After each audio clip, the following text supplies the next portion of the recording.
اور کیوٹک طاقت کا جبر جو ہے مسلط کیا گیا ہے. اور بشیر میمن صاحب کا جو کیس ہے اس جبر کا ایک حصہ ہے. جب آپ سمجھتے ہیں، آپ دوسروں کو کہتے ہیں کہ آپ بادشاہوں کی طرح کام کرتے ہیں، لیکن آپ خود کو بادشاہوں سے بھی اوپر آپ نے متعین کیا ہوا ہے. آپ تو بالکل فلک سے ایک کوس نیچے رہ کر کام کرتے ہیں اور لوگوں کو اپنی انگلیوں کے اشاروں کے اوپر سے تبدیل کرتے ہیں.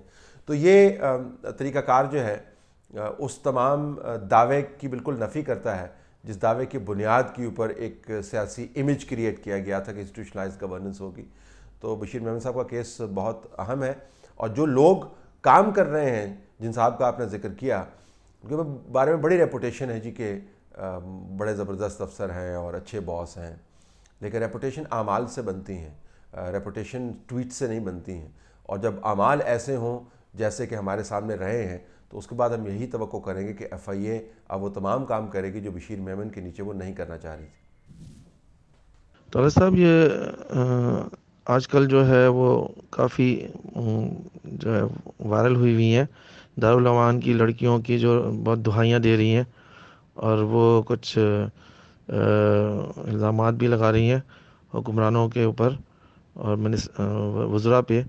تو وہ کیا صحیح ہے وہ خبر، اور وہ کیا وہ ویڈیوز جو آ رہی ہیں اس طرح کی، دو میری نظروں سے گزری ہیں، تو ذرا بتائیے گا.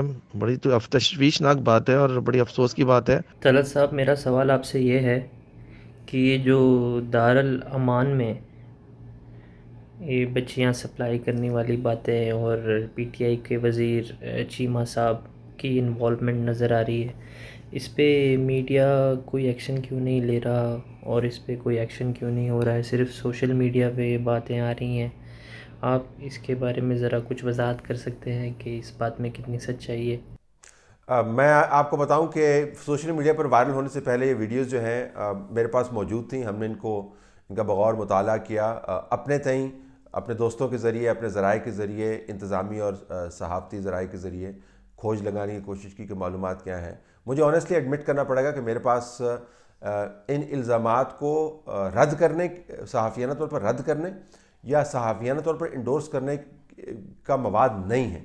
لہٰذا میں نے اس کو اپنے پروگرام کا حصہ نہیں بنایا. اس کے بعد جب یہ سوشل میڈیا پر وائرل ہوئیں یہ ویڈیوز اور سٹیٹمنٹس، تو میں نے اس کے اوپر ٹویٹ بھی نہیں کیا، کیونکہ یہ بہت ہی سینسٹیو معاملہ ہے، اور میں نہیں چاہتا کہ ہم ایک ایسی سمت میں اس معاملے کو لے جائیں بغیر معلومات کے اور تحقیقات کے، جس میں بعد میں ہمیں شرمندگی اٹھانی پڑے.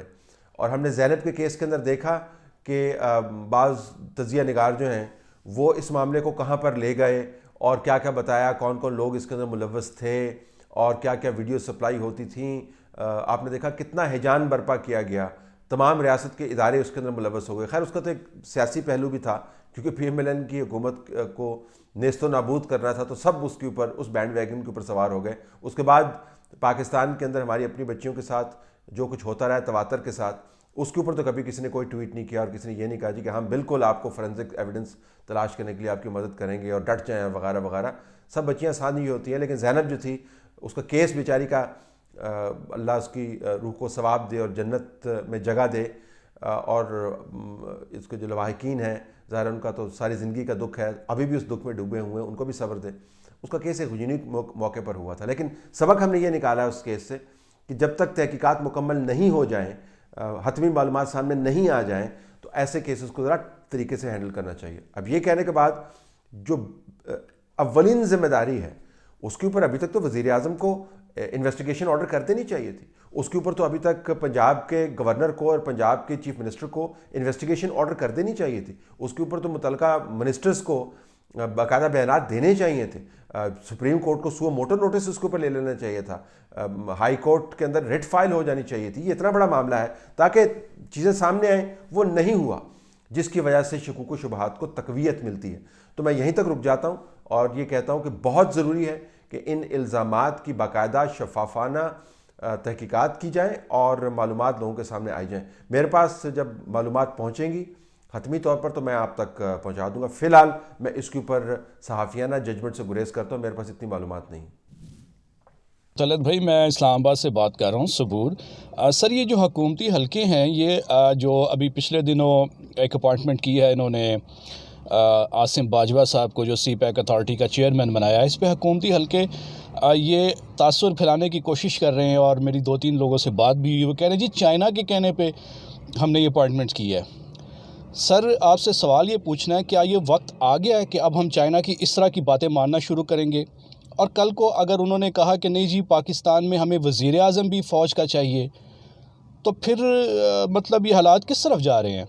کیا وہ وقت آ گیا ہے کہ ہم چائنا کی اس طرح کی باتیں ماننا شروع کر کے اس طرح کی نوکریاں بھی ہم چائنا کی مرضی سے دینا شروع کر دیں؟ پلیز جواب دیجیے گا۔ دیکھیں، میرے علم میں نہیں ہے کسی ایسے ذمہ دار شخص کا بیان جس میں انہوں نے کہا ہو کہ عاصم باجوہ صاحب کی جو اپوائنٹمنٹ ہے وہ چائنا کے کہنے پر ہوئی ہے۔ میرے علم میں نہیں ہے، ہو سکتا ہے آیا ہو بیان اور میں اس کو پڑھ نہ پایا ہوں، لہٰذا میں نہیں سمجھتا کہ اس کو بنیاد بنا کر ہم کوئی رائے قائم کر سکتے ہیں۔ اصولی طور پر میں آپ سے اتفاق کرتا ہوں، اور اس اپوائنٹمنٹ کے حوالے سے میں بات نہیں کر رہا، اس کے اوپر میں ریفلیکٹ کر چکا ہوں۔ وہ اب معاملہ جو ہے وہ کم از کم جواب کی حد تک ختم ہے، تجزیہ کی حد تک ختم ہے۔ جب کوئی نیا ایشو آئے گا تو ہم اس کو ٹیک اپ کریں گے، لیکن میں نے اس پر رائے کا اظہار کر دیا۔